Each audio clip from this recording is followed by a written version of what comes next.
கொடுக்கும் என்கிறது போல சத்தியத்தையும் அறிவீர்கள், சத்தியம் உங்களை விடுதலை ஆக்கும் அப்படிங்கிற ஒரு வார்த்தையை தான் நாம் கேள்விப்பட்டு இருக்கிறோம். இந்த நாளிலும் நாம் ஒரு சில வேத வசனங்களை நாம் தியானிக்க போகிறோம்.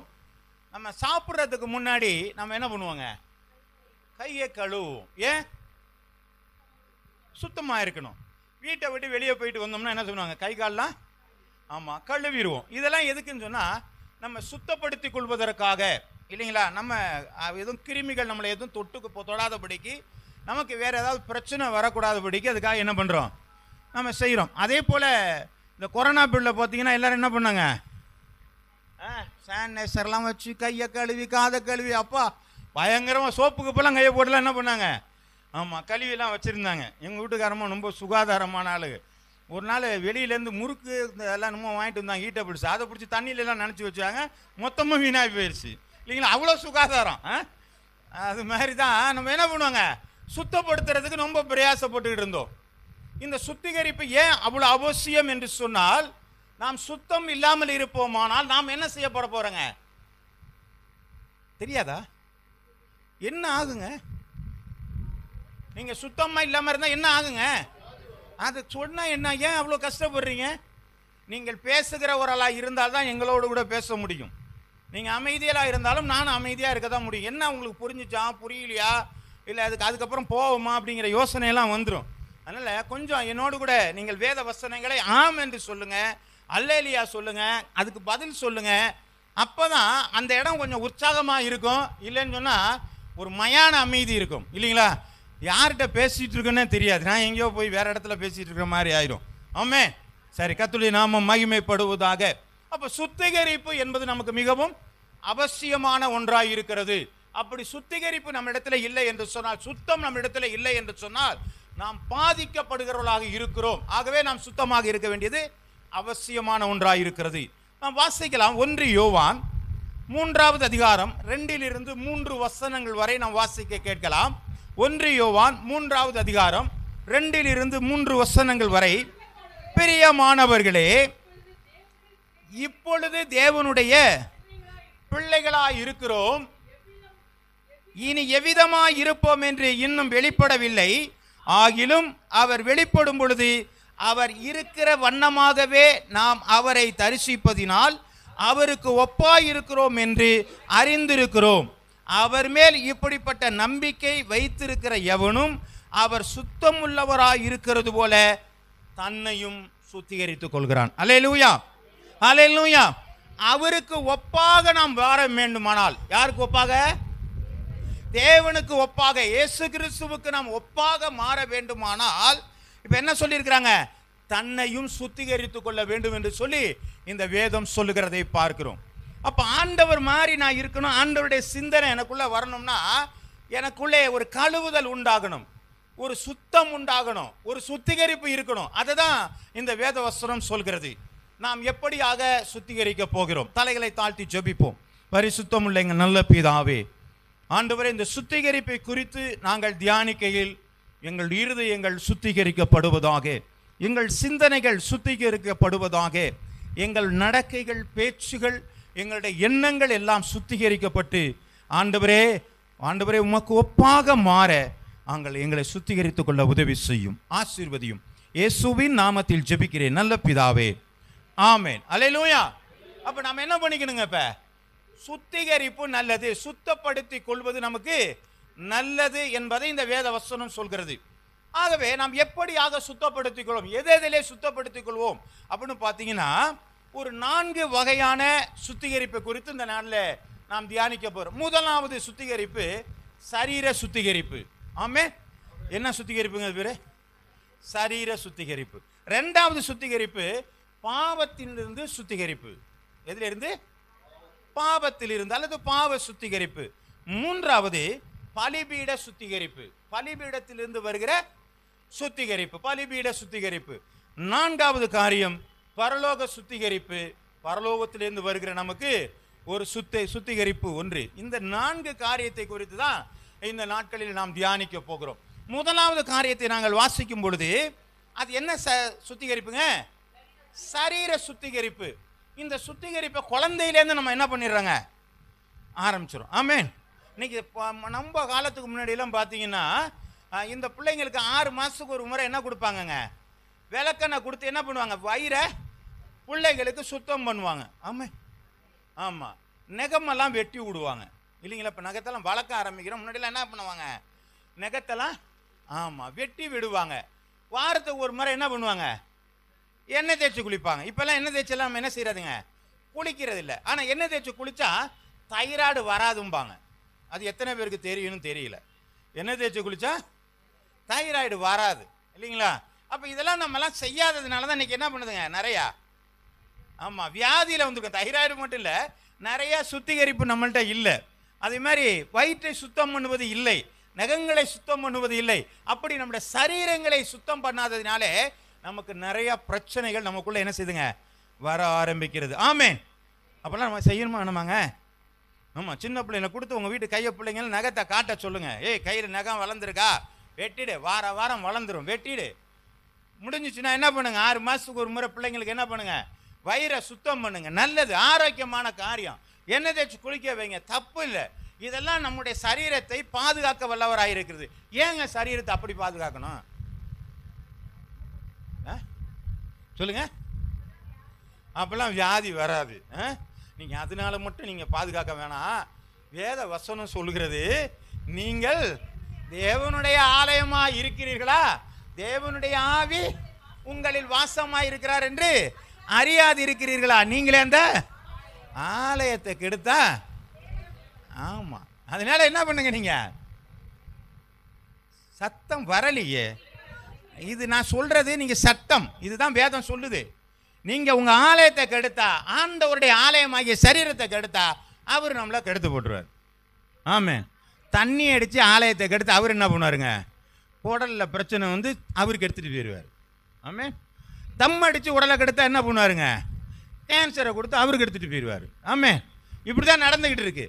அதனால இந்த ஆலயத்தை ரொம்ப பத்திரமா பர்ஃபெக்டா பாதுகாக்கிறது நல்லது. வாசிக்கலாங்க. யாத்திராகமம் எழுதின புஸ்தகம் 40வது அதிகாரம் 12வது வசனம்.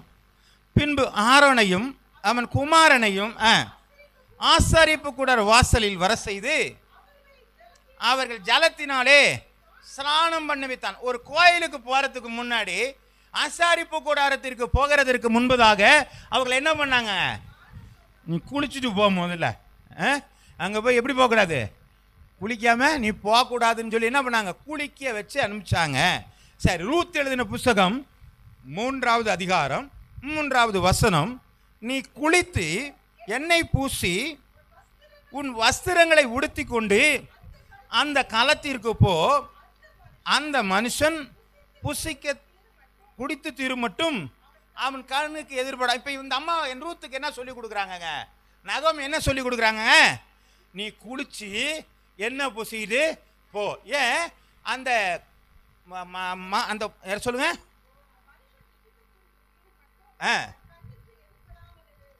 ஆமா, யாரை பார்க்க போனாரு, போவாச பார்க்க போறான். அதனால நீ ஒரு மனுஷனை பார்க்க போற, அதனால நீ என்ன பண்ண, நல்லா குளிச்சு கிழிச்சு தலையில நல்லா எண்ணெய் தடவி போ அப்படிங்கிறாரு. அப்போ ஒரு இடத்துக்கு நம்ம போகணும்னா நம்ம எப்படி போகணுங்க, எப்படி போகணுங்க, நீட்டா போகணும். இன்னைக்கு நீட்டா போறாங்க. என்னன்னு கேட்டா என்ன பண்றாங்க, தலைவிரி கோலமாக போய் கொண்டு இருக்கிறார்கள். கேட்டா இதுதாங்க ஸ்டைலு. ஆமென். இதெல்லாம் இல்லை, அது வேதம் சொல்கிறது வேற. நீங்க போறத உங்களை பார்த்தானா இல்லை நல்லா இருக்கும். First impression is the best impression. நம்ம வரது அப்படி ஒரு மாதிரி இதாக போன ரவுடித்தனமா போனாங்க என்ன பண்ணுவாங்க, இது அவ்வளோதான், உருப்படாது, முடிவு பண்ணிடுவாங்க. அதனால ஒரு இடத்துக்கு போகும்பொழுது நீ குளிச்சு நல்ல எண்ணெய் தடவி அழகா போங்கிறாங்க. அதுக்கு முன்னாடி நீ ஆசாரிப்பு கூடாரத்துக்கு போகும்போது நீ குளிச்சு நல்லா சுத்தமா போப்பாங்கிறாங்க. வாசிக்கலாம். பிரசங்கி எழுதின புஸ்தகம் 9வது அதிகாரம் 8வது வசனம். உன் வஸ்திரங்கள் எப்பொழுதும் வெள்ளையாயும் உன் தலைக்கு எண்ணெய் குறையாதமாக என்ன செய்யுதுங்க, இருப்பதாக. அப்ப என்ன பண்ணிருக்கணுங்க, நீட் அண்ட் கிளீன் இல்லைங்களா?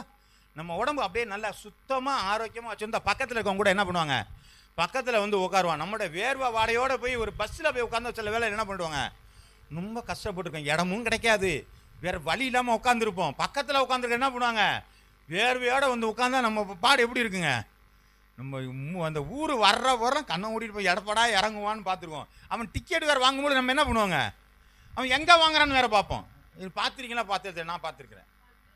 இல்லைங்களா? ஏன் எப்படா இறங்குவோம் அடுத்த அந்த ஸ்டேஜ் வர வரை நம்ம மூச்சை பிடிச்சிட்டு உட்காந்துக்கணும். ஏன் ஒரு மனிதன் சுகாதாரம் இல்லாத ஒரு மனிதனோடு கூட நாம் பேசுவதற்கு பழகுவதற்கு கூட நாம் என்ன பண்ண மாட்டேங்கிறாங்க? ஒத்துக்கொள்ள மாட்டேங்கிறோம். ஆமேன். அப்போ ஒரு மனிதனுடைய சுத்திகரிப்பு என்பது அல்லது ஒரு மனிதனுடைய சுத்தம் என்பது நமக்கு அவசியமாக இருக்கிறது. ஹல்லேலூயா, ஹல்லேலூயா.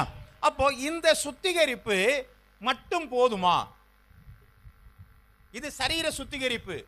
அப்ப எல்லாரும் சரீரத்தில் சுத்தமா இருந்தா மட்டும் போதுமானா இல்லைங்க. சரீரம் மட்டும்தான் சுத்தமா இருக்கு, உள்ளே இருக்கிற ஆத்துமாவோ சுத்தம் இல்லாத ஒரு காரியமா இருக்கிறது. ஆதாமினிடத்திலே வரும் பொழுது அவன் சுத்தமாகத்தான் இருந்தான். அவன் கீழ்ப்படியாது போகும் பொழுது அங்க என்ன உண்டானதுங்க? அவனுக்குள்ளாக நிர்வாணம் உண்டானது. ஆமென். பாவம் உண்டானது. ஆத்துமாவிலே மரணம் உண்டாய் போகிறது. அப்போ ஒரு மனிதன் சரீரத்திலே சரியா இருக்கிறான், அவன் ஆத்துமாவிலே குறை உள்ளவனாக காணப்படுகிறான். ஆகவே சரீர சுத்தம் மாத்திரம் நமக்கு போராதுங்க. ஏனென்று சொன்னால் இந்த சரீரம் 70 வயது, பலன் இருந்தால் 80 வயது, ஆண்டவருடைய கிருபை இருந்தால் 120 வயது. ஆமென். அதுக்கு மேலே தாங்காது. என்னதான் சுத்தம் பண்ணியிருந்தாலும் என்னதான் பண்ணியிருந்தாலும் நமக்கு என்ன பண்ணாதுங்க? அது அவ்வளோதான். அதனால ஒன்றும் மாறாது. ஆனால் நமக்குள்ளே இருக்கிற ஒரு ஆத்துமாக்குள்ளாக இருக்கிற அந்த சுத்திகரிப்பு நடக்க வேண்டியதான அந்த பாவத்தினுடைய தன்மை மாறலன்னு சொன்னா நித்தியமான ஒரு தண்டனை, நித்தியமான ஒரு மரணம் நமக்குள்ளாக வருகிறது. ஹல்லேலூயா. ஆகவே நாம் என்ன செய்ய போகிறோம்? அந்த உள்ளுக்குள்ளான இருக்கிற சுத்திகரிப்பு எங்கே நடக்க வேண்டும்? ஆமென். இந்த அப்போஸ்தலர் எழுதின புஸ்தகம் வாசிக்க வேண்டாம், 2வது அதிகாரத்தில் நாம் வாசிக்கும் பொழுது அங்கே பெந்தேகோஸ்து ஆவி வரும் பொழுது பேதுரு எந்திரிச்சு பிரசங்கிக்க ஆரம்பிக்கிறார். ஜனங்கள் வசனத்தை கேட்கிறார்கள். வசனத்தை கேட்கும் பொழுது மனிதர்கள் கேட்கிறார்கள் இருதயத்திலே குத்தப்பட்டவர்களாக, நாங்கள் என்ன செய்ய வேண்டும் என்று சொல்லி. ஆமென். அப்போ ஒரு மனிதனுக்கு சுகாதாரமாக தான் இருக்கிறாங்க, ஆனால் வசனத்தை அவர்கள் கேட்கும் பொழுது அவர்கள் உள்ளம் குத்தப்படுகிறது. ஏனென்று சொன்னால் உள்ளத்திலே சுத்திகரிப்பு செய்ய வேண்டிய காரியங்கள் ஏராளமாக இருக்கிறது. ஹல்லேலூயா. வெளியில பார்த்தா நல்லதா இருக்கிறான், ஆனால் ஆண்டவருடைய பார்வையில பார்க்கும் பொழுது மனுஷன் முகத்தை பார்க்கிறான், ஆண்டவரோ இருதயத்தை பார்க்கிறார். அப்ப இருதயத்தை பார்க்கிற ஆண்டவருக்கு நாம் என்ன செய்ய போகிறோம்? அப்ப இந்த காரியத்தை பார்க்கும் பொழுது நமக்கு ஒன்று தேவையா இருக்கிறது. அது என்ன என்று சொன்னால் பாவத்தினுடைய சுத்திகரிப்பு நமக்கு தேவையா இருக்கிறது. ஹல்லேலூயா. அப்ப இந்த பாவத்தினுடைய சுத்திகரிப்பு எங்கே கிடைக்கும்? அந்த பாவத்திற்காக என்ன செய்ய வேண்டும் அப்படின்னு தான் பார்க்கும் பொழுது அந்த பேதுரு சொன்ன வசனத்திலே வாசிக்கிறாங்க, நீங்கள் மனம் திரும்பி பாவ மன்னிப்புக்கென்று நீங்கள் ஞானஸ்நானம் பெற்றுங்கள், அப்பொழுது பரிசுத்த ஆவியினுடைய வரங்களை பெற்றுக்கொள்வீர்கள் என்று சொல்லி வேதம் சொல்கிறது. அப்போ பாவ சுத்திகரிப்பிற்கு நமக்கு அடுத்த நிலை எங்கே கொண்டு போகிறது என்று சொன்னால் மனம் திரும்புதலை கொண்டு போகிறது. ஹல்லேலூயா. அப்ப பாவத்தினுடைய சுத்திகரிப்புக்கான முதல் படி என்ன என்று சொன்னால் மனம் திரும்புதல். அப்ப நம்மளாம் நான் நினைக்கிறோம், நாங்களாம் பெந்தேகோஸ்து சபையில இருக்கிறோங்க, நாங்களாம் விசுவாசிகளா இருக்கிறோங்க, மனம் திரும்பி இருக்கிறோமா? ஆமே. இது கொஞ்சம் நடைமுறையில் கொண்டு வந்து பார்த்தா தான் தெரியும். நான் மனம் திரும்பினா மனம் திரும்பலனா. மனம் திரும்புதல் என்ன சொன்னால், நான் இப்போலாம் தண்ணி அடிக்கிறது இல்லை, நான்லாம் இப்போ தம் அடிக்கிறது இல்லை, இப்போ ரொம்ப அது மாதிரி வெளியில் பழக்க வழக்கத்தை மட்டுமே சொல்லக்கூடாது. நமக்குள்ளே கனி கொடுக்காத அனுபவம் இருக்குதா, வரங்கள் கிரியை செய்யாத காரியம் இருக்குதா, இது எல்லாமே நமக்கு என்ன இருக்குதுங்க? சுத்திகரிக்க வேண்டிய காரியம்தான். ஆமென். அப்போ இதெல்லாம் நமக்குள்ளே இருக்குதான்னு சொல்லி கொஞ்சம் பார்க்க வேண்டிய காரியங்கள் இருக்கிறது. ஆகவே இந்த பாவத்தினுடைய சுத்திகரிப்பு நமக்கு அவசியமாகிறது. அப்ப எப்படி இது பாவமாக தெரிகிறது?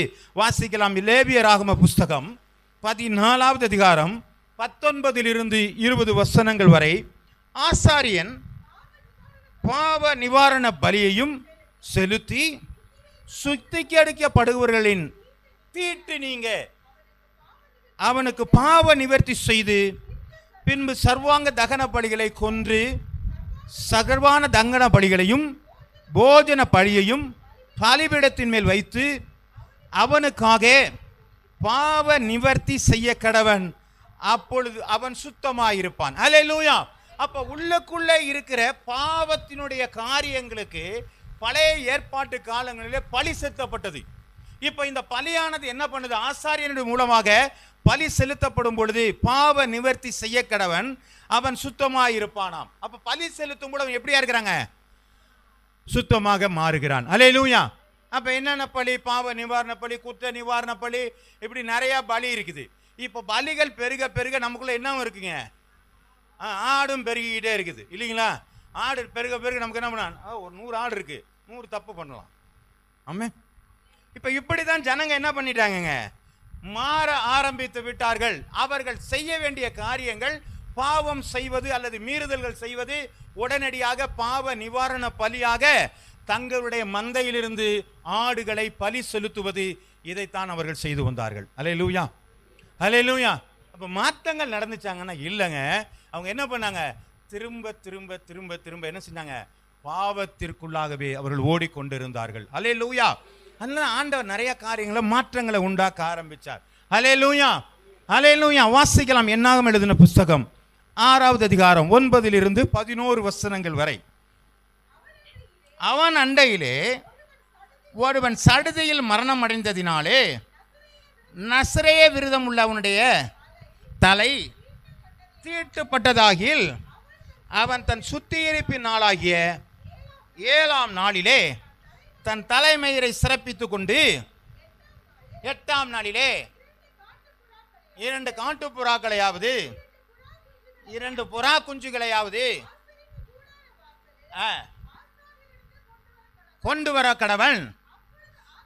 அப்பொழுது ஆசாரியன் ஒன்றை பாவ நிவாரண பலியாகவும் சர்வாங்க தகன பலியாகவும் செலுத்தி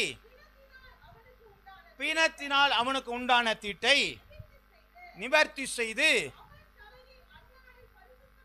பரிசுத்தப்பட்டு. இப்ப பாருங்க, பழைய ஏற்பாட்டு காலங்களிலே சுத்திகரிப்பில் பாவம் என்கிறது மாத்திரமல்ல, என்ன பண்ணியிருக்கிறாங்க, ஒரு செத்து போன ஒரு இடத்திற்கு போனாலும் அவன் தீட்டுப்பட்டவனாக கருதுகிறான் இல்லைங்களா? வேதத்தில் 613 பிரமாணங்கள் இருக்கு. நிறைய காரியங்கள், பெண்களுக்கான பாடுகளுக்கான தீட்டுக்கான காரியங்கள், குழந்தை பெறுவதற்கான தீட்டுக்கான காரியங்கள், இப்படி பல வகையான காரியங்கள் சொல்லப்பட்டிருக்கிறது. அதற்கெல்லாம் அவர்கள் ஆலயத்தில் வந்து என்ன செஞ்சாங்க, பலி செலுத்தி சுத்திகரிப்பை செய்து கொண்டார்கள். அது ஏன் அப்படி சுத்திகரிச்சாங்கன்னா, நீ தீட்டுப்பட்டு போயிட்ட, நீ ஒரு பணத்தை தொட்டதுனால நீ தீட்டுப்பட்டு போயிட்ட, அப்படி சொல்லி இப்படி ஒரு காரியங்களை கொண்டு வந்தாங்க. அதே போலதான் அவர்களுடைய பாவங்களும் அவர்களுக்கு எப்படியா இருந்துச்சுங்க, இப்படி ஒரு தீட்டாகவே இருந்துச்சு. அதனால என்ன பண்ணிட்டாங்க, இவங்களும் பலி செலுத்தி கொண்டு வந்தார்கள். வாசிக்கலாம் என்னாகம புஸ்தகம் 31வது அதிகாரம் 21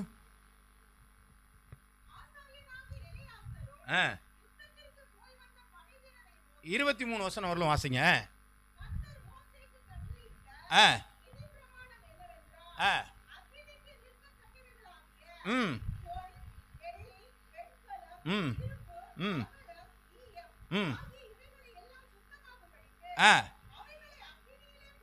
ஓட்டெடுக்க கடவீர்கள், தீட்டு கழிக்கும் தண்ணீராலும் அவைகள் சுத்திகரிக்கப்பட வேண்டும், அக்கினிக்கு நிற்க தகாதவைகளை எல்லாம்.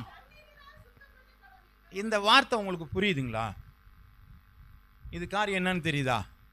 முதல்ல பார்த்தோம், பாவம் செய்திருக்கிற ஒரு மனிதன் பலி செலுத்த வேண்டும் என்று சொல்லப்படுகிறத பார்க்குறோம். இன்னொரு மனிதன் சரீரத்தினாலே ஒரு இறந்து போன மனிதனை தொட்டதினாலே தீட்டுப்பட்டிருக்கிறான், அதனால் பலி செலுத்தப்பட வேண்டும் என்று சொல்லி பார்க்கிறான்.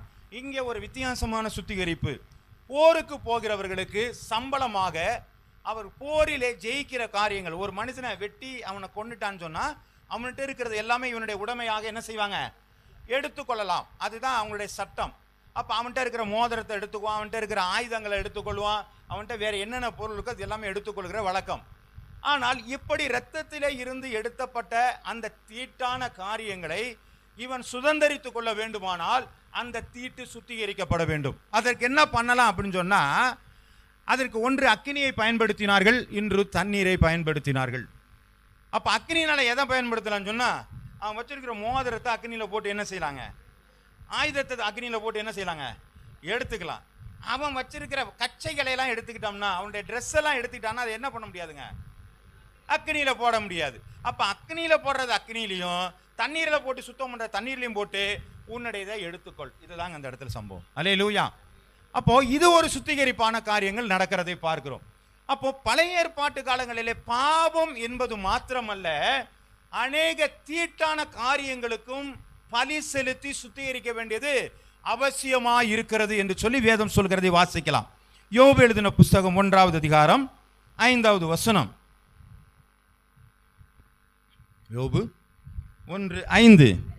விருந்து செய்கிற அவரவருடைய நாள் முறை முடிகிற பொழுது யோபு, ஒருவேளை என் குமாரர் பாவம் செய்து தேவனை தங்கள் இருதயத்திலே சொல்லி பரிசுத்தப்படுத்தி அதிகாலமே எழுந்து எல்லாரும் இலக்கத்தின்படியாகவும் சர்வாங்க தகன பலியும் செலுத்துவான். இந்த பிரகாரமாக யோபு அந்த நாட்களில் செய்து வந்தான். இப்போ பிள்ளைங்கள்லாம் என்ன பண்ணுறாங்க, பிறந்த நாளுக்கு அவங்க வீட்டில் போய் என்ன பண்ணுறாங்க, அண்ணன் வீட்டில் பிறந்த நாள், தம்பி வீட்டில் பிறந்த நாள், தங்கச்சி வீட்டில் பிறந்த நாள், அக்கா வீட்டில் பிறந்த நாள்ட்டு ஒவ்வொரு பிறந்த நாளுக்கு அங்கே போய் இருக்கும் பொழுது இந்த பிள்ளைங்க நல்லா ஜாலியாக இருப்பாங்க. அப்படி ஜாலியாக இருக்கிற நேரத்தில் ஒருவேளை தேவனை அவங்க என்ன பண்ணியிருக்கலாம், தூஷித்திருக்கலாம் என்று சொல்லி அவர்களுக்காக யோபு பலி செலுத்தினான் என்று சொல்லி பார்க்கிறோம். அப்போ பலிகள் என்கிற ஒரு காரியத்தில் வேதம் எதை சொல்கிறது, இந்த பலியினாலே சுத்திகரிப்பு என்பது பாவத்தினாலே மாத்திரம் வருகிற காரியத்தை மாத்திரமல்ல, ஒரு மனிதனுடைய எண்ணங்கள் அல்லது ஆண்டவருக்கு விரோதமான காரியங்கள் செய்வது மட்டும் பாவம் அல்ல என்று சொல்லி வேதம் சொல்கிறது. ஒரு மனிதனுடைய இறந்த காரியங்கள், அது மாத்திரமல்ல, அவருடைய என்ன செய்கிறாங்க, ஒரு இடத்துல பொருளை எடுக்கிற காரியங்கள், சர்வாங்க தகன பலியுடைய காரியங்கள், இப்படிப்பட்ட விருதுகளை தூஷிச்சிருக்கிறாங்களா வருகிற காரியங்கள், இப்படி எல்லாவற்றுக்கும் அவர்கள் என்ன செய்தாங்க, பலி செலுத்தி. எங்க இருக்கீங்க, ரொம்ப கவனமாக கேட்டுட்டு இருக்கீங்களோ? நான் சொன்னதெல்லாம் புரிஞ்சுச்சா? நீங்க இதில் தேடி வந்தாதான் உங்கள்கிட்ட சுத்திகரிப்பாகும். உங்கள்கிட்ட சுத்திகரிப்பானால்தான் நீங்கள் எல்லாவற்றிலும் சரியாக மாற முடியும். அப்படியே ரொம்ப சினிமா கொட்டையில் பார்க்குற மாதிரிலாம் பார்த்துட்டு இருக்காதீங்க, கொஞ்சம் கவனமாக இருங்க. நம்மள்கிட்ட பைபிளும் இருக்குது, நோட்டும் இருக்குது, கொஞ்சம் எழுதி வைத்துக் கொள்வது நல்லதான காரியம். சரி, அப்போது பலி பழைய ஏற்பாட்டு காலங்களிலே பலிக்கு பல வகையான காரியங்களை வேதம் சொல்கிறது. இது என்ன சொல்லியிருக்கிறோம்னா, பாவ சுத்திகரிப்பு எல்லாத்தையும் பாவம் தான். தீட்டான காரியங்கள் பாவம், வெளியிலேருந்து எடுக்கிறதான இரத்த காரியத்திலேருந்து எடுக்கிறதான பாவங்கள், அல்லது தூசிச்சிருக்கான பாவங்கள், அல்லது உண்மையிலே பாவம், அது பாவம், எல்லாத்துக்கும் பலி செலுத்த வேண்டிய கட்டாயத்துக்குள்ளாக இருக்கிறோம். ஆனால் இன்னொரு வேத வசனத்தை நாம் வாசிக்கலாம். 1 யோவான் 1வது அதிகாரம் 9வது வசனம். நம்முடைய பாவங்களை நாம் அறிக்கையிட்டால் பாவங்களை நமக்கு மன்னித்து எல்லா அநியாயத்தையும் நீக்கி நம்மை சுத்திகரிப்பதற்கு. ஆமென், அல்லேலூயா. அப்போ மற்ற இடங்களில் பார்த்த சுத்திகரிப்புக்கும் மனிதனுடைய ஆத்துமாவிலே ஏற்படுகிற பாவத்தின் சுத்திகரிப்புக்கும் வித்தியாசம் இருக்கிறது. மற்ற எல்லாவற்றையும் பலி செலுத்தி சுத்திகரித்து கொள்ளலாம். ஆனால் நாம் முதலாவது சொன்ன காரியங்கள், பாவம் செலுத்தின ஒரு மனிதனுடைய வாழ்க்கையில அவன் பலி செலுத்த வேண்டியது அவசியமாக இருக்கிறது. இரத்தம் சிந்துதலில் இல்லாமல் பாவ மன்னிப்பு இல்லை, இல்லைங்களா? அப்போ மற்ற காரியங்களிலே அவன் பலி செலுத்துவதை காட்டிலும் தன்னுடைய பாவத்திற்காக அவன் பலி செலுத்தாமல் ஒரு நாளும் பாவ நிவர்த்தி அவனுக்குள்ளே வராது. அல்லேலூயா. அப்ப இது யார் சொல்ல, இதுக்கு என்ன சொல்லப்பட்டிருக்குன்னா, உன் பாவங்களை, தன்னுடைய பாவங்களை நாம் அறிக்கையிட்டால் பாவங்கள் நமக்கு மன்னித்து எல்லா நம்மை சுத்திகரிப்பதற்கு அவர் உண்மையும் நீதியும் உள்ளவராக இருக்கிறார். ஒரு யாரோ ஒரு நபரை சொல்லுது இல்லையா? ஆமென், ஆமென், ஆமென். யாரோ ஒருத்தரை பத்தி பேசுதீங்க. இந்த வசனம் என்ன சொல்லுது? நம்முடைய பாவங்களை நாம் அறிக்கையிட்டால் பாவங்களை நமக்கு மன்னித்து எல்லா அநியாயத்தையும் நீக்கி நம்மை சுத்திகரிப்பதற்கு அவர் உண்மையும். அப்ப யாரோ ஒரு நீதி உள்ளவரை பத்தி சொல்லுது. அப்ப முதல்ல செய்தெல்லாம் ஆடு மாடுகள்லாம் பலி செலுத்தி நிவர்த்தி பெற்றார்கள். ஆனால் பாவத்திற்கான விடுதலை அறிக்கை செய்கிற காரியங்கள், மனம் திரும்புதலான காரியங்கள், மனிதர்களுக்கு மட்டும்தான் மனம் திரும்பி பாவ மன்னிப்பு என்கிற ஒரு காரியம் வைக்கப்பட்டிருக்கிறது. மற்ற பழைய ஏற்பாட்டு காலங்களிலே வெறும் ஆடுகள் இரத்தமே போதுமானதாக இருந்தது. அல்லேலூயா. அப்போ இந்த பாவத்தை அறிக்கையிடணுமா? ஆமாங்க, அறிக்கையிடணும். நீங்க வேதம் சொல்கிறது, பாவம் தன்னில் இல்லை என்று சொல்லுகிறவன் தன்னைத்தானே மன்னித்துக் கொள்ள. நம்மளை பார்த்தா நம்ம உடனே சொல்லுவாங்க, நான்லாம் ரொம்ப யோக்கியமானவங்க. இதை நம்ம தான் சொல்லிட்டு இருக்கோமே ஒழிய தேவன் நமக்கு சொல்லி இருக்கிறாரா? இல்லைங்களா? யோபுவை பார்த்து சொன்னார், உத்தமனும் சன்மார்க்கனும் தேவனுக்கு பயந்து. உத்தமனும் சன்மார்க்கனும் தேவனுக்கு பயந்து பொல்லாப்புக்கு விலகணுமாய யோபுவின் மேலே கண் வைத்தாயோ, அப்படித்தான் போட்டிருக்கு இல்லையா? சரி, சோத்திரம் உண்டாவதாக. அப்போ உத்தமனும் சன்மார்க்கனும் யார் சொன்னா? அவர் தான் இருதயத்தை பார்க்கிறவர். நம்மளை பார்த்து சொல்லணுங்க. நம்மளுடைய ஒவ்வொரு இருதயத்தை பார்த்து நம்ம நிற்கும் பொழுது ஆண்டவர் பார்த்து சொல்லுவாரு, ரொம்ப கரெக்டாக இருக்கிறிய சொல்லுவாருங்களா? என்னங்க ஏன் அமைதியாக இருக்கிறோம்? சொல்லுங்க. நம்ம இருதயத்தை பார்த்து நீ நல்லவன்னு ஏன் சொல்ல மாட்டேன் சொல்லுவாரா? சொல்ல மாட்டாராங்க? சொல்ல மாட்டாரா? அப்போ சொல்ல மாட்டான்னு சொன்னால் நம்ம இயேசு கிறிஸ்துவை விசுவாசிப்பதே நம்ம தப்பாக விசுவாசிக்கிறோன்னு அர்த்தம். நான் பாவத்தை அறிக்கையிட்டு நான் பரிசுத்தம் ஆகியிருக்கிறேன், பாவம் மன்னிப்பினுடைய நிச்சயம் என்கிட்ட இல்லைன்னு சொன்னால் நான் விசுவாசியாகவே இருக்க முடியாதுங்க. என்கிட்ட பாவம் இருக்குன்னு சொன்னால் மற்றவர்களுக்கு நமக்கு என்ன வித்தியாசம் இருக்குது? அப்போ எனக்குள்ளே இருந்தால் நான் சுத்திகரித்துக் கொள்றதற்கு நான் முயற்சி எடுத்துருக்கணுமா வேணாமாங்க? ஆமாம், இப்படி தான் எல்லாமே இருந்துகிட்டு இருக்கிறோம் இல்லைங்களா? என்கிட்ட பாவம் இருக்கா இல்லையா? பாவத்தினுடைய காரியத்தை நீக்குவதற்கு ஒருத்தர் இருக்கிறார். சரி, இப்போ என்ன பண்ணனா, இந்த பாவத்தை நீக்குவதற்கு நாம் என்ன செய்ய வேண்டும் என்று சொன்னால், நம்ம வீட்டிலே உட்காந்து என்ன பண்ணணுங்க? அரை வீட்டை தாள் போட்டுக்கொண்டு உன் அந்தரங்கத்தில் அங்கே போய் நின்றுட்டு, ஆண்டவரே நான் அந்த பாவம் செஞ்சேன், இந்த பாவம் செஞ்சேன் என்று சொல்லி நம்ம என்ன செஞ்சுட்டு இருக்கிறோங்க? ஆமாம், வீட்டில் அறிக்கையிடுறீங்க. வீட்டில் அறிக்கையிட்டெல்லாம் ஒன்றும் ஆகாது. பலி எங்கே செலுத்தணுங்க? அதுக்குன்னு ஒரு இடத்த ஆண்டவர் வச்சிருக்கிறாருங்க. ஆமாம், எல்லாமே வீடுன்னு சொல்லிட்டு என்ன பண்ணுவாங்க? நம்ம வீட்டிலேயே உட்காந்துருக்க பிரயாசப்பட்டு இருக்கிறோம். ஆண்டவர் சொல்றாரு, நான் உங்களோடு கூட வாசம் பண்ணும்படிக்கு நான் காண்பிக்கிற மாதிரியின்படியாக எனக்கு ஒரு ஆசாரிப்பு கூடாரத்தை உருவாக்குவீராக. அது நான் சொல்ற மாதிரி தான் அது இருக்கணும். அது உங்க பாளையத்தில் இந்த இடத்துல தான் வைக்கப்பட்டு இருக்கணும். இதனுடைய அளவு இவ்வளவுதான் இருக்கணும். ஆமென். இதை தான் சொன்னார். அப்போ அந்த ஆலயத்தில் தான் நம்ம என்ன இருக்காங்க? பிரகாரம் இருக்கு, பலிபீடம் இருக்குது, எல்லாம் அங்கே தானங்க இருக்கு. இருக்குதா இல்லையா? ஆமாம், பைபிளில் படிச்சிருக்கீங்களா இல்லையா? படிச்சிருந்தா ஆமேன்னு சொல்லுங்க. எனக்கு நீங்கள் என்ன படிச்சிருக்கீங்களான்னு ஆமாங்க படிச்சிருக்கேங்க. மற்றவன்ட்ட போய் இப்போ ரோட்டில் போகிறேன், ஒருத்தன் கேட்குறான், ஏங்க படிச்சிருக்கீங்களான்னு கேட்டால் ஆமாண்ணா, மௌனமாக இருந்தான். உங்களுக்கு இவன் யாரோ நாட்டுக்கு பொறுத்தான் போல படிக்கவே உள்ளதுக்கு போயிடுவான். அப்போ என்ன சொல்லுவாங்க? நான் படிச்சிருக்கேன். சொல்லுமா சொல்ல மாட்டாங்க? சொல்லுங்க. அப்போ என்ன பண்ணணும் அந்த இடத்துல? நீ சொல்லுவாங்கிறது இல்லை, இதில் என்ன சொல்லியிருக்கப்பா? பாவம் என்கிற ஒரு காரியம் நமக்கு மாறணும் அப்படின்னு சொன்னால் ஆண்டவர் என்ன சொல்றாரு? ஒரு பலிபீடம்னு ஒன்று வச்சிருக்கிறாரு. அந்த பலிபீடத்தை எங்கே வச்சிருக்கிறாருங்க? அப்பா, ஒருத்தராக சத்தம் போட்டீங்களா? மற்றவங்களுக்குலாம் தெரியல. சோத்திரம் உண்டாக தெரிந்து கொள்வதற்கு பிரயாசப்படுங்கள். ஆமென். அப்போ ஆலயத்தில் தான் பலிபீடம் இருக்கு. அப்போ அங்கே தான் வந்து பலி செலுத்தணும், அங்கே தான் வந்து அறிக்கையிடணும். நீங்கள் வீட்டில் உட்காந்துக்கிட்டு நீங்கள் போகிற இடமெல்லாம் ஆண்டவரை கூப்பிட்டீங்கன்னா அவ்வளோ ஒரு ஈஸியான ஆள் இல்லை. நம்ம வீட்டு பண்ணக்காரன் இல்லை. ஆமாம், நீ செஞ்சதே அயோக்கியத்தனம். அயோக்கியத்தனத்தை எங்கே கொண்டு போய் நிவர்த்தி பண்ணணும்? ஆலயத்தில் தான் நிவர்த்தி பண்ணணும். வேறு வழி இல்லை. நம்ம தான் வரவே மாட்டேங்கிறோமே. ஒரு வாரம் விட்டா வார மலர் மாதிரி இல்லைங்களா? ஒரு வாரம் கழித்து அடுத்த வாரம் தான் வார மலரே வரும். சில பேர் மாத இதெல்லாம் மாறிடுறோம். அது எப்படின்னா ஒரு மாதத்துக்கு ஒரு மாதிரி கம்யூனியன் சர்வீஸ் அப்படி தான் நம்ம வர்றோம் இல்லைங்களா? ஆலயங்கிறது ஆண்டவருக்குரியது. அதை நீங்கள் யாரும் உதாசீனப்படுத்த முடியாது. அங்கே தான் வந்து பலி செலுத்தி ஆகணும். அங்கே தான் எதையுமே செஞ்சாக முடியும். நீங்கள் அதை இடத்த விட்டு நான் அங்கே இருக்கும்போது நான் சொல்லிடுவேன், இங்கே இருக்கும்போது நான் சொல்லுவேன், நான் ரோட்டில் இருக்க, நீங்கள் அதெல்லாம் ஒன்றும் கதை ஆகாது. எதுக்கு ஆலயம் என்று சொல்லி ஆண்டவர் வைத்திருக்கிறார். கர்த்தருடைய நாமம் மகிமைப்படுவதாக. அந்த சுத்திகரிப்பின் பேரு தான் பலிபீடத்தின் சுத்திகரிப்பு. ஆமென்.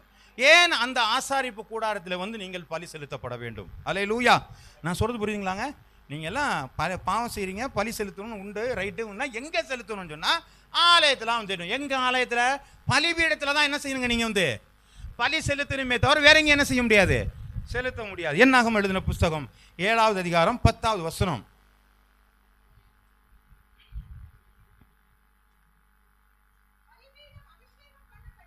பலிபீடம் அபிஷேகம் பண்ணப்பட்ட நாளிலே பிரபுக்கள் அதன் பிரதிஷ்டைக்காக காணிக்கைகளை செலுத்தி பலிபீடத்துக்கு முன்பாக தங்கள் காணிக்கைகளை, அப்ப பலிபீடம் என்கிறத பிரதிஷ்டை பண்ணப்படுகிற, டெடிகேட் பண்ணப்பட்டிருக்கிறது. அங்க ஒரு நபர் கிடையாது, 12 கோத்திரமும் 12 நாள் வந்து என்ன பண்ணிருக்கிறாங்க? அந்த பிரதேச பிரதிஷ்டை பண்ணிருக்க. அந்த வசனத்தை நான் கொஞ்சம் தொடர்ந்து வாசிச்சீங்கன்னா தெரியும். அந்த பலிபீடத்தை பிரதிஷ்டை பண்ண 12 நாட்கள் சென்றது. 12 கோத்திரக்காரர்கள் பிரதிஷ்டை பண்ணினார்கள், காணிக்கையை கொண்டு வந்தார்கள் என்று சொல்லி வேதத்தில் நாம் வாசிக்கிறோம். அல்லேலூயா. அப்போ பலிபீடம் என்கிறது பிரதிஷ்டை பண்ணப்படுகிறது. ஆண்டவர் சொல்லுகிறார் ஆபிரகாமை பார்த்து, நான் காண்பிக்கிற அங்கதான் பலி செலுத்தினாரு.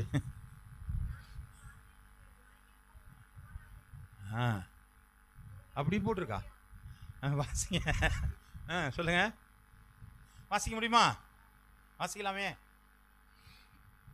ஆண்டவர் ஆபிரகாமை நோக்கி, உன் ஏகசுதனும் உன் நேசகுமாரனுமாகிய, எடுத்தாச்சா? என்னாச்சு? எங்க இருக்குன்னே தெரியலையா? உன் ஏகசுதனும் உன் நேசகுமாரனுமாகிய ஈசாக்கை இப்பொழுது அழைத்து கொண்டு மோரியா தேசத்துக்கு போய் அங்கே நான் உனக்கு குறிக்கும் மலைகள் ஒன்றில, இப்ப பாருங்க, நான் சொல்ற இடத்துக்கு போய் தான் நீ என்ன செய்யணுங்க.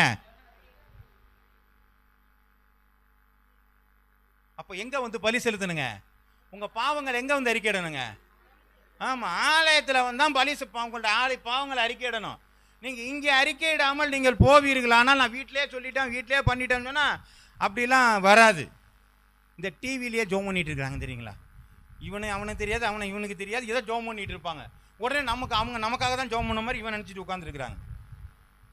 எல்லாமே நேரடியாகவே இருக்குது. ஆண்டவர் சொல்றாரு, இன்னைக்கு ஒரு வசனம் ஒன்று போட்டிருக்கிறேன் இல்லைங்களா?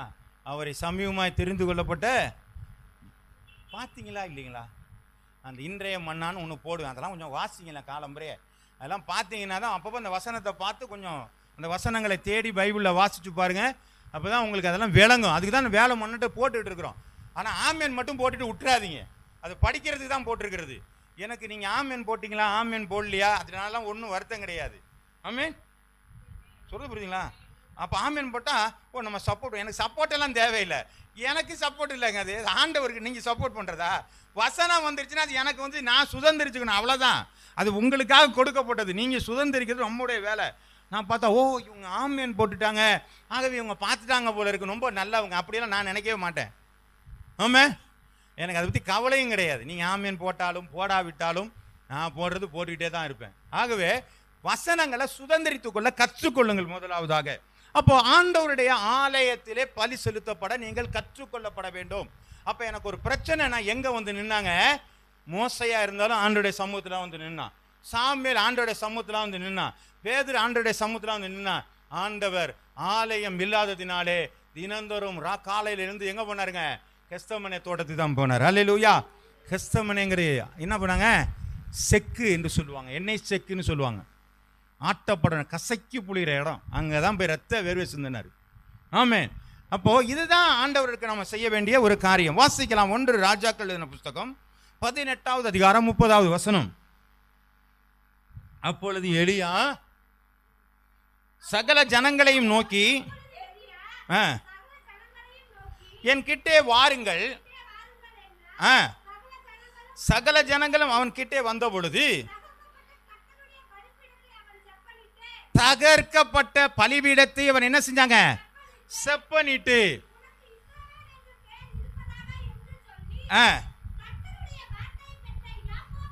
போதுமானது. இப்ப அவன் என்ன பண்ணாருங்க? பலிபீடத்தை என்ன பண்ணாருங்க? அப்ப பலிபீடம் ஒழுங்கு இல்லைன்னா என்ன பண்ணுவாங்கங்க? அப்ப யார் சரி செய்யணும்? யாரு பலி செலுத்த வர்றாங்களோ ஆமா, பலிபீடத்தை சரி பண்ணணும். அப்படின்னா என்ன அர்த்தங்க? இல்ல இல்ல இல்ல, உங்களுடைய நீங்க தான் சரி பண்ணணும், அது வேற வழி இல்லை. பலிபீடத்தை செப்பனிடணும் போட்டிருக்கு. அப்படின்னா என்ன அர்த்தங்க? பலிபீடம் என்னவாக இருந்தது? தகர்க்கப்பட்டிருந்தது. அப்ப நம்ம என்ன பண்ணணுங்க? அப்படின்னா என்ன அர்த்தங்க?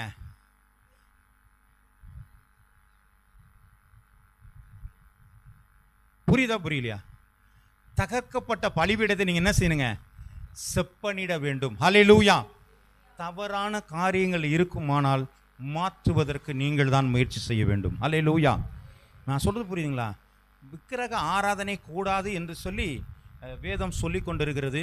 இந்த இடத்துல நான் ஒரு விக்கிரகத்தை வச்சா அப்போது இது என்ன பண்ணுங்க, பலிபீடம் என்ன பண்ணியிருக்கீங்க, தகர்க்கப்பட்டிருக்கிறது. அப்போ நீங்கள் என்ன பண்ணியிருக்கணும் எல்லாரும்? அதை தான் நீங்கள் சொல்லியிருக்கணும்.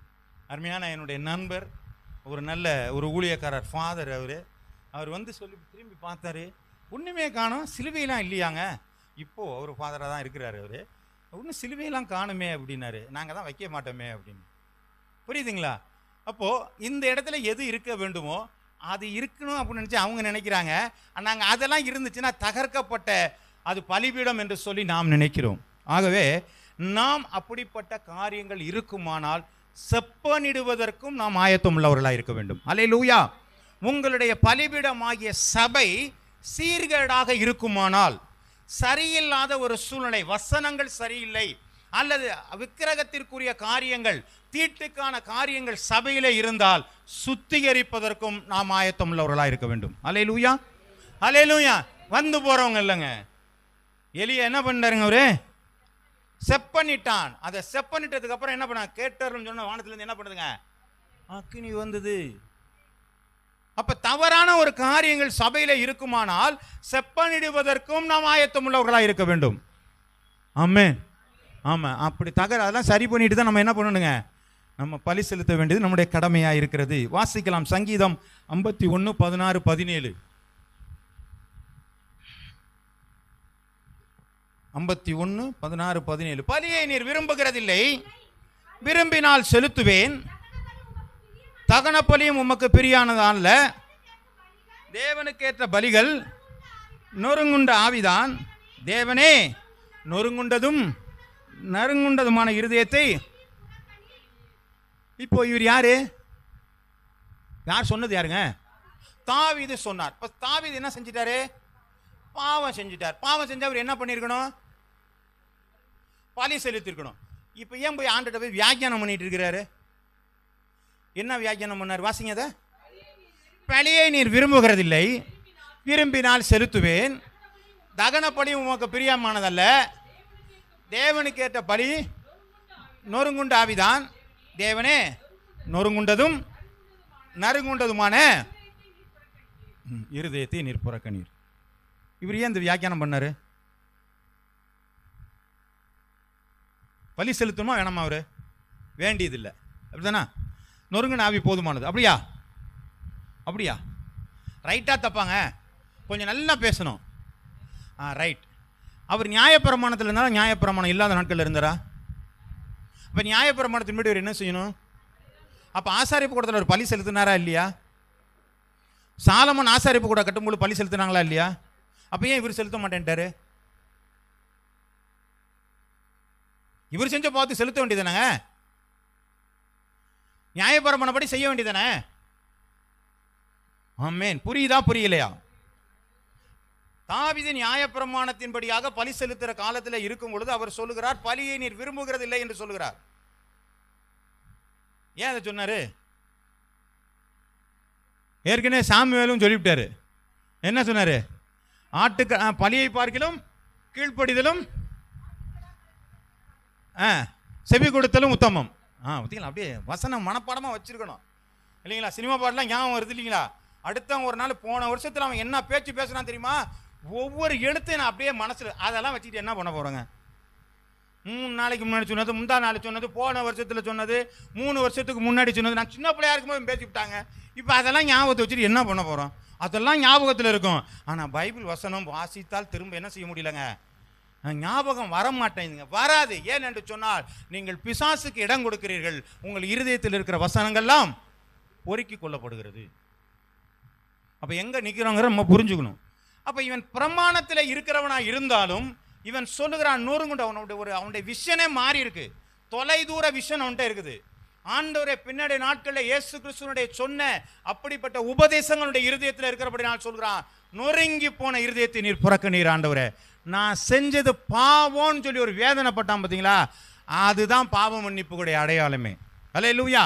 நம்ம ஒரு தப்பு பண்ணிட்டு என்ன பண்ணிடுறோம், ஆண்டவர் இதை மன்னியும், அவ்வளோதான் ஒரு ஸ்டைலாக சொல்லிட்டு போயிடுறோம். அதெல்லாம் ஒன்றும் கதை ஆகாது. அதனால தான் ஆண்டவர் சொன்னார் நொறுங்குண்ட இருதயம். ஏன் பலின்னு சொன்னால் அந்த இடத்துல என்ன உண்டாகணுங்க? என்ன உண்டாகணும்? வெட்டு வரணும், துண்டிக்கப்படணும். துண்டிக்கப்படாமல் அந்த இடத்துல என்ன உண்டாகுதுங்க? மன்னிப்பு உண்டாகாது. பலிபீடத்தில் நீங்கள் துண்டிக்கப்பட வேண்டும், உங்களுடைய சிந்தைகள் துண்டிக்கப்பட வேண்டும், உங்களுடைய எண்ணங்கள் துண்டிக்கப்படணும். அப்பதான் அந்த நிவாரணம் வரும். அதுதான் சொல்றாரு, இருதயத்தை நீர் புறக்கணீர், நொறுங்குண்ட இருதயத்தை புறக்கணீர் சொன்னா பார்த்தீங்களா? குத்துண்டது இருதயத்தில் வசனத்தை கேட்டவள் யார் மேலும் என்ன செஞ்சாங்க? ஐயோ நான் பாவம் செஞ்சுட்டேனே. இல்லைங்க, ஒருத்தன் திட்டோன்னு வச்சுங்க, ஐயோ தெரியாமல் திட்டோமே, அந்த உணர்வு வருதா இல்லையாங்க? ஆமாம், அவன் சொன்னதுக்காண்டி தான் நான் சொன்னேன், இல்லைன்னா நான் சொல்லியிருக்க மாட்டேன். இப்படி நம்ம சுயநீதியை நம்பியே நம்ம என்ன பண்ணியிருக்கிறோங்க? நிறையா லோடு பண்ணிக்கிட்டே இருக்கிறோம். நீங்கள் அப்பப்போ நீங்கள் பலிபீடத்தில் சுத்திகரிப்பு இல்லை என்று சொன்னால் நிறைய சாய்ஸ் கொடுக்குறாரு. கடைசி நாளிலே நமக்கு ஆபத்து உண்டாயிருக்கிறது. ஜாக்கிரதையாக இருப்போம். வாசிக்கலாம். 1 சாமுவேலுக்கு எழுதின புஸ்தகம் 15வது அதிகாரம் 22வது வசனம் வாசியாச்சு. யோவான் எழுதின புஸ்தகம் 10வது அதிகாரம் 22வது வசனம். யோவான் 10:22. பின்பு எருசலேமிலே தேவாலய பிரதிஷ்டை பண்டிகை வந்தது. இந்த பண்டிகை பற்றி தெரியுமாங்க உங்களுக்கு? வேதத்தில் மொத்தம் எத்தனை பண்டிகை? எத்தனை பண்டிகைங்க? 7 பண்டிகை இருக்கிறது. ஆனால் 9 பண்டிகையிலே இவர் கொண்டாடுகிறார்கள். 9 பண்டிகை வேதத்தில் சொல்லப்பட்டிருக்கிறது. ஒன்று தெரியுங்களா? அது யாருக்கா தெரியுமா? 7 பண்டிகை அல்லாத அந்த 2 பண்டிகையில் பெயர் ரெண்டுமே வேதத்தில் தான் இருக்குது. என்னம்மா? அறுப்பின் பண்டிகைலாம் ஏற்கனவே பிரமாணத்தில் உள்ளது. பிரமாணத்தில் இல்லாத 7 பண்டிகை அல்லாத வேறு பண்டிகைகள். பூரிம் பண்டிகை, பிரதிஷ்டை பண்டிகை. பூரிம் பண்டிகைங்கிறது இஸ்ரவேலை அழிக்கும்படியாக ஒரு காலம் வரும் பொழுது அந்த அழிக்காதபடிக்கு ஆண்டவர் அந்த இடத்துல ஒரு மாற்றங்களை, ஆமோனுடைய காரியத்தை, ஆலோசனையை அவமாய் மாற்றினபடினாலே இஸ்ரவேல் தப்பிக்கப்பட்டார்கள். பூரிம் என்கிற அந்த நாளை குறித்து பூரிம் பண்டிகை கொண்டாடப்படுகிறது. அப்போ என்ன பண்ணுறாங்க? அதே போல அந்தியோக்கு எபிபேனஸ் என்கிற ஒரு ராஜா ஆண்டவருடைய ஆலயத்திலே பன்றியை பலியிட்டு பலிபீடத்தை தீட்டாக்கினான். ஆகவே நம்ம பல இதில் ஆர்சி பைபிள்லாம் இருக்கு பார்க்கும்போது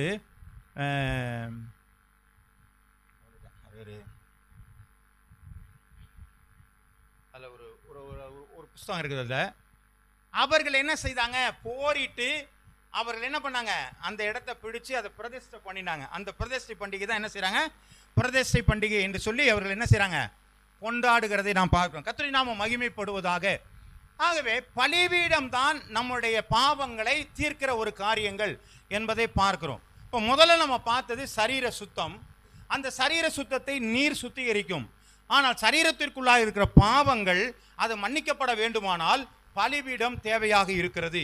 ஆமேன், அல்லேலூயா. அப்போ அந்த பாவம் நீங்க வேண்டுமானால் நாம் பலிபீடத்தை தேடி வர வேண்டியிருக்கிறது. பாவம் நீங்குவதற்கு பலி செலுத்தப்பட வேண்டும் என்பது நாம் அறிந்திருக்கிறபடினால் பலிபீடத்திற்கு வருகிறோம். பலிபீடத்திலே வரும் பொழுது பலி பொருள் துண்டிக்கப்பட வேண்டியிருக்கிறது. நாம் என்னை சர்வாங்க தகன பலியாய் துண்டிக்க விடும் பொழுது மட்டுமே என்னுடைய பாவங்கள் மன்னிக்கப்படுகிறது. அல்லேலூயா. சும்மா வந்து ஸ்டைல் ஆண்டவரே என்னுடைய பாவங்கள்லாம் மன்னிங்க ஆண்டவரே, நீங்கள் பாவத்தை மன்னித்து என்பதற்காக ஸ்தோத்திரம் ஆண்டவரே அப்படின்னு போயிட்டீங்கன்னா அந்த வந்த வெயிட்டோடு அப்படியே தான் போயிட்டு இருப்போம். ஆமே, அல்லேலூயா. வேதத்தில் பைபிள் நிறைய வித்திருக்கு. இன்னொரு புஸ்தகம் அதே மாதிரி ஒரு கிறிஸ்தவ புஸ்தகம் வித்திருக்கு. எத்தனை பேருக்கு தெரியுமா?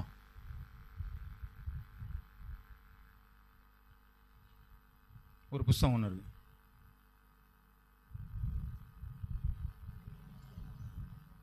தெரியுமா?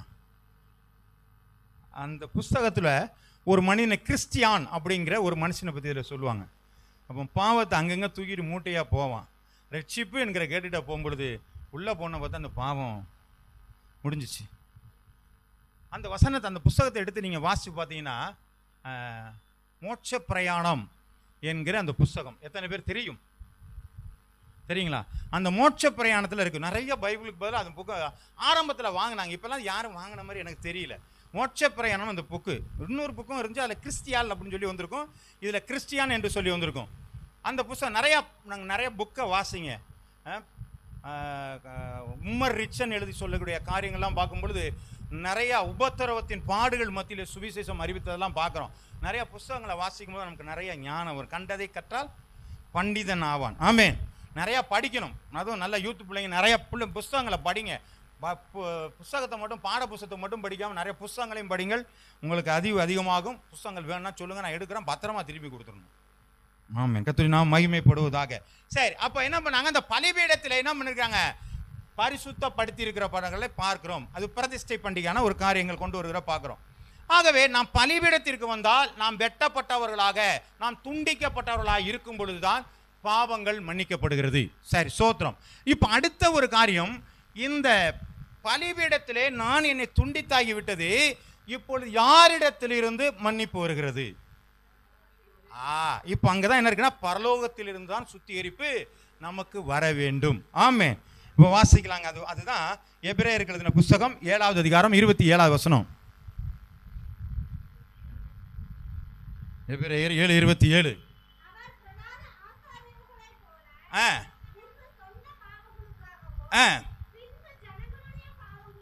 பாவங்களுக்காகவும் நாடோறும் பலியிட வேண்டியதில்லை, ஏனெனில் தம்மை தாமே பலியிட்டதினாலே இதை ஒரே தனம் செய்து முடித்தார். அப்ப முன்ன மாதிரி நீ பலி செலுத்துக்க வேண்டாம், ஆடு மாடுன்னு அடிச்சுட்டு உட்கார்ந்துருக்காத ஐயா, உனக்காக ஒரே தரம் ஒரு ஆள் பலி செலுத்தாவிட்டது. எபிரேயர் 9வது அதிகாரம் 12லிருந்து 14வது வசனம். அது யார்? வெள்ளாட்டுக்கடா, இளங்காளை, இவைகள் இரத்தத்தினாலே அல்ல, தம்முடைய சொந்த இரத்தத்தினாலும் ஒரே தரம் மகா பரிசுத்த ஸ்தலத்தில் பிரவேசித்து நித்திய மீட்பை உண்டு பண்ணினார்.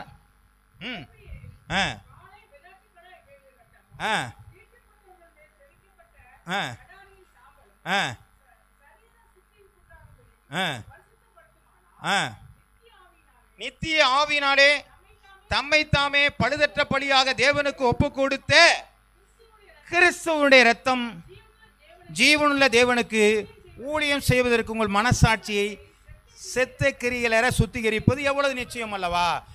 அந்த சாதாரண ஆடே ரத்தத்தை பலி செலுத்தும் பொழுது உனக்கு சுத்திகரிக்கும் சொன்னா, ஆண்டவராய் இயேசு கிறிஸ்துவனுடைய ரத்தம் உங்களை சுத்திகரிக்கிறது அது நிச்சயம் அல்லவா? அப்ப பரலோகத்திலிருந்து எனக்கு ஒரு சுத்திகரிப்பு வருகிறது என்று சொன்னால் அதுதான் ஆண்டவராகிய இயேசு கிறிஸ்து.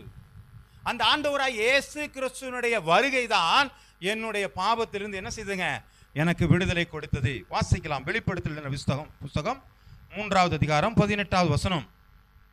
வெளிப்படுத்தல் 3:11. நான்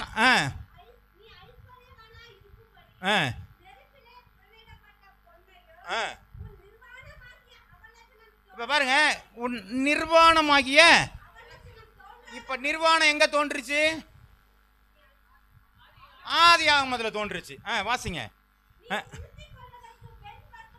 இப்போ அங்க நிர்வாணத்துக்கு வெண்வஸ்திரம், அங்க வந்து என்னத்தை கொடுத்தாரு? ஒரு தோலை கொடுத்தாரு. இப்ப என்ன கொடுக்கிறாரு? வெண் வஸ்திரங்களையும் என்னிடத்தில் வாங்கி கொள்ளவும் நீ பார்வை அடையும்படிக்கு. அங்க கண்ணு என்ன பண்ணுச்சு? தெளிவடைஞ்சுன்னு பாக்குறோம். நீ முதல்ல கண்ணுக்கு கலிங்கத்தை போடு. கலிங்கன்னு என்னங்க? அது ஒரு மருந்து. நீ மருந்தை போட்டா உனக்கு தெளிவு உண்டாகும். அப்ப அங்க நிர்வாணம் காணப்பட்டது, கண்ணு தெளிவடைஞ்சு, உனக்கு கண்ணு தெரியாம போச்சுல, இப்ப கண்ணு உனக்கு தெளிவா இருக்கும். வாசிக்குமா? உனக்கு ஆலோசனை சொல்லுகிறேன். அப்ப போதுமா? அப்ப பரலோகத்தில் இருந்து ஒரு ஆண்டவராய் இயேசு கிறிஸ்து என்னுடைய பாவமாகிய நிர்வாணத்தையும் என்னுடைய கண்களிலே தெளிவில்லாத காரியத்திற்கு கலிக்கம் போடும்படியாக ஆண்டவராகிய இயேசு கிறிஸ்து இந்த உலகத்திலே வந்தார். அதாங்க பரலோகத்திலிருந்து வருகிற எனக்கு ஒரு சுத்திகரிப்பு.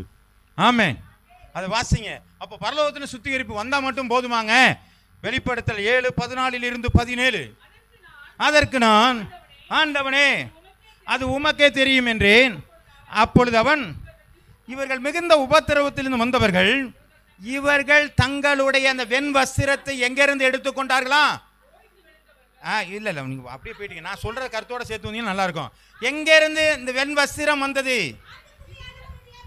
ஆட்டுக்குட்டியானுடைய இரத்தத்திலிருந்து தங்கள் அங்கிகளை தோய்த்து வெளுத்தவர்கள். அல்லேலூயா. அப்ப வெண்வஸ்திரம் நமக்கு தேவை பரலோகத்திலே என்று சொன்னால் ஆண்டவராகிய இயேசு கிறிஸ்துவினுடைய இரத்தம் நம்மை கழுவி சுத்திகரித்தால் ஒழிய நாம் வெண்வஸ்திரம் பெற்றுக்கொள்ள முடியாது. அல்லேலூயா, அல்லேலூயா. இப்ப நமக்கு என்னென்ன உண்டாயிருக்கு பாருங்க. சரீர சுத்திகரிப்பு, அந்த சரீர சுத்திகரிப்பு மாமிசத்தை மட்டுமே சுத்தப்படும். ஆனால் அந்த சரீரத்திலே பாவம் இருக்கிறது. இந்த பாவத்திற்கான சுத்திகரிப்பு தேவை என்பதை நாம் உணர்த்தப்படுகிறோம். அந்த பாவத்திற்கான சுத்திகரிப்பு பலிபீடத்தில் கொடுக்கப்படுகிறது. பலிபீடத்தில் நாம் எப்படி சுத்திகரிக்கப்படுகிறோம் என்று சொன்னால், பலி பொருள் அங்கே வெட்டப்பட வேண்டும், அங்கே துண்டிக்கப்பட வேண்டும் என்று சொல்லப்பட்டிருக்கிறது.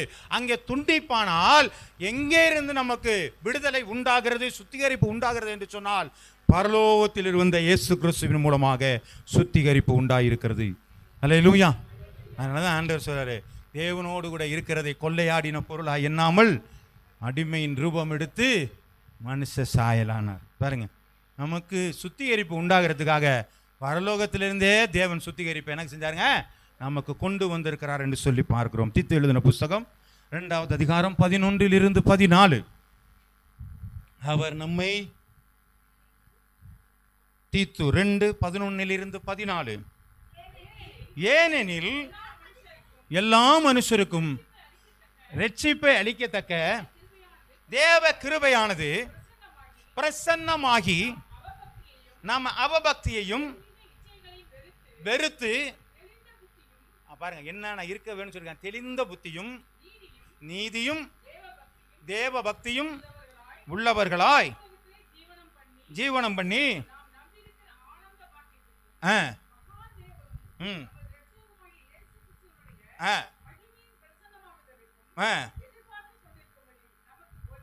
நமக்கு போதிக்கிறது. அவர் நம்மை சகல அக்கணமர்த்தினின்று மீட்டு கொண்டு தமக்குரிய சொந்த ஜனங்களாகவும் நற்கிரிகளை செய்ய பக்தி வைராக்கியம் உள்ளவர்களாகவும், ஆமா, நம்மை சுத்திகரிக்கும்படி நமக்காக தம்மை தாமே ஒப்பு கொடுத்தார். அல்லேலூயா, அல்லேலூயா. அப்ப நம்ம சுத்திகரிப்பதற்காகத்தான் ஆண்டவர் சகல அக்கிரமத்தில் இருந்து நம்மை சுத்திகரிப்பதற்காக நம்மை தன்னையே ஒப்பு கொடுத்தார் என்று சொல்லி பார்க்கிறோம். இயேசு கிறிஸ்து தன்னையே ஒப்பு கொடுத்தாருங்க. நம்ம ஒப்பு கொடுக்கறத நம்ம என்ன பண்றோங்க,